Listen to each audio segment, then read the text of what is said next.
Hi guys, welcome back to my channel. Perpetual here. If you're new, you're warmly welcome. And thank you all so much for joining me today as we make the most delicious and crunchiest Ghana chips that you have ever had. Come along and let's get started.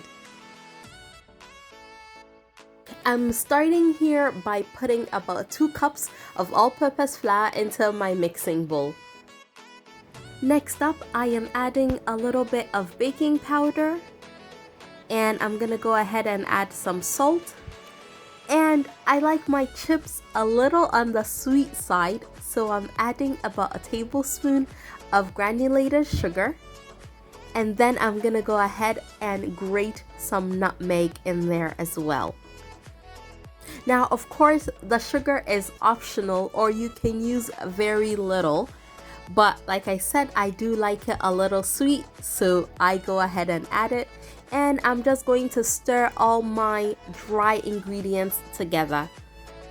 And as always, the exact measurements will be in the description box below.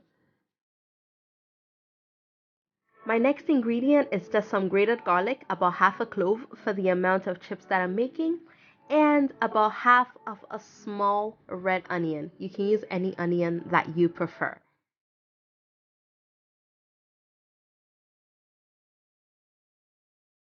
I'm gonna get some softened butter into my mixing bowl here. I am using salted butter, so I did not use as much salt when I went to add my salt. If you use unsalted butter, then you can increase your salt by about half a teaspoon. And now I'm going to mix my butter into my dry ingredients, and I am going to mix it until I get a nice crumble.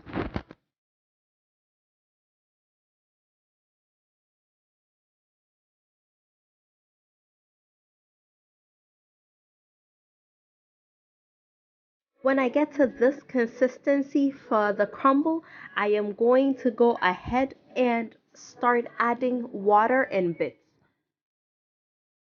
I add my water in bits because I don't want the dough to become too wet. And in total, I use about 3/4 of a cup to about a cup. But depending on how you measure your ingredients, you could also use as little as half a cup. So it will really be based on the feel of your dough as you mix it.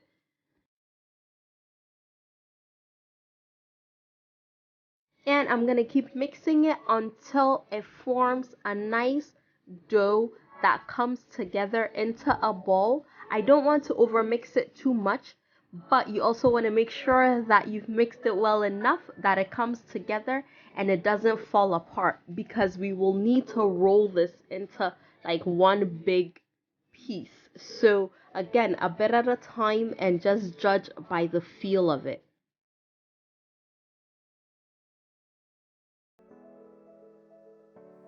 So once the dough comes together, this is how you want it to look like. It is not too wet, it is not too dry.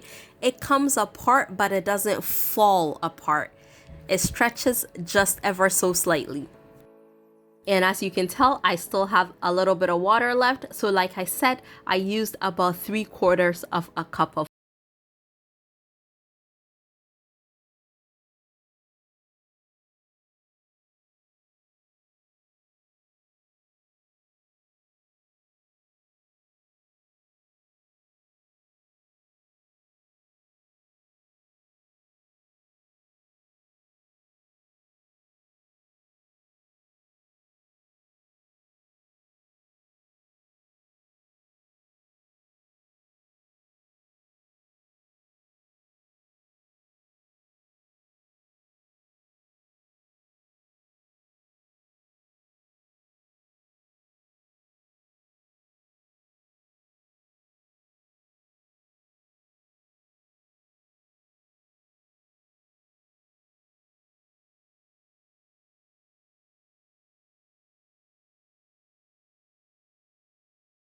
We're gonna start cutting our chips When it comes to chips, there are so many ways of doing it.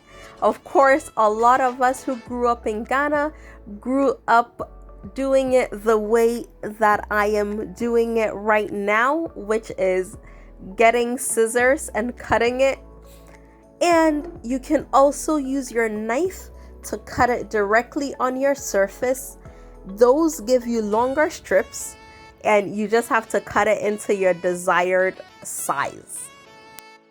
Now, of course, if you have a pizza cutter, it goes a lot faster than using a knife, but I can't find my pizza cutter. I have no clue where I put it. So for today, I'm using a knife.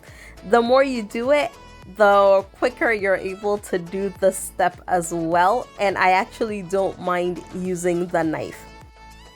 And if you visit me around the holidays, you will find me using my pasta maker to roll my dough and to cut it up, because if I'm making a big batch, I find that is a lot faster.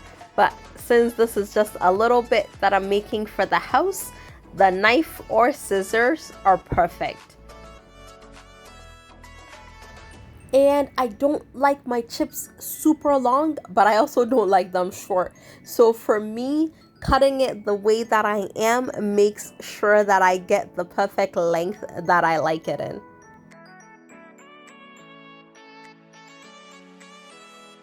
And so you basically keep rolling and cutting until you're done with your whole batch.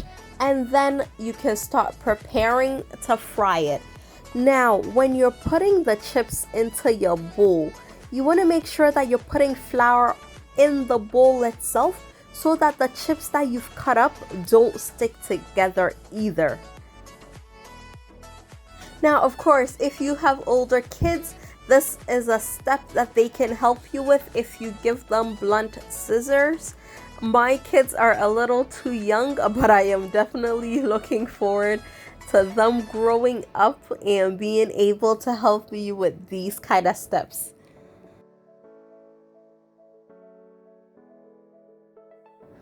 Now, my loves, if you have not yet subscribed to my channel, please be sure to hit on that button today and turn on your notification bell as well, so that you are among the first to know when I upload more amazing videos. Now guys, if I'm being honest, I usually only make chips around the holidays, but initially I had planned on baking a cake, a pound cake, like the typical Ghana pound cake. So I was like, oh, let me make some chips to add onto it. So that's what brought this on. But when I was done frying the chips, I didn't even end up making the cake. But I figured, well, I have chips, I may make it tomorrow. We'll see how it goes. But I will put a link below to my Ghana pound cake and condensed milk cake videos, so that if you want to make some cake along with this, you can definitely go ahead. Oh yeah, and it's perfect with meat pies too, so I'll put a link to that recipe video as well. And while I talked away, I started frying my chips. So one thing with chips is you want to start on high heat. You want your oil to be nice and hot when you drop your chips in there. And then you can lower it slightly after the chips go in. You don't want it to be soggy, so you want the oil to be hot. And depending on how brown you like your chips, make sure you take it out about a minute before you think you're going to get the color that you want. So you want to take it out when it is lighter in color than you prefer. Because for some odd reason, the heat will continue browning your chips even after it comes out of the oil. So keep that in mind when you are frying this. It is super important. So in my case, just like this, I have started taking it out. I don't like my chips very brown. I like a very light golden brown color. So I am taking it out just shy of that. and then when it sits to cool, it will get to that light brown crispiness that I absolutely love. And since I forgot to show how the chips look like before you fry it, here it is. And I am getting my second batch into my oil at this point. That's another thing I forgot to mention. So you do want to fry this in batches. Do not overcrowd your pot or pan that you're using because your chips will get soggy. It doesn't take long to cook, so just do it in small batches so that you get that nice crunch. And again, when it is up to where you want it to be or just shy of it, get it out of your oil and then you can fry your next batch.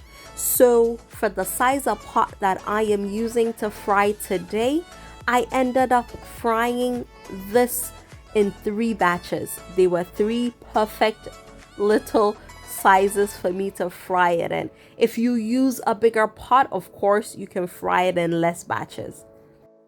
Once it is done frying, I can leave it out to cool. Now, when I was taking it out, I had lined my trays with some paper towel to absorb any excess oil. And once it is nice and cool, you can store it in any airtight container and it will stay for about a week or 2.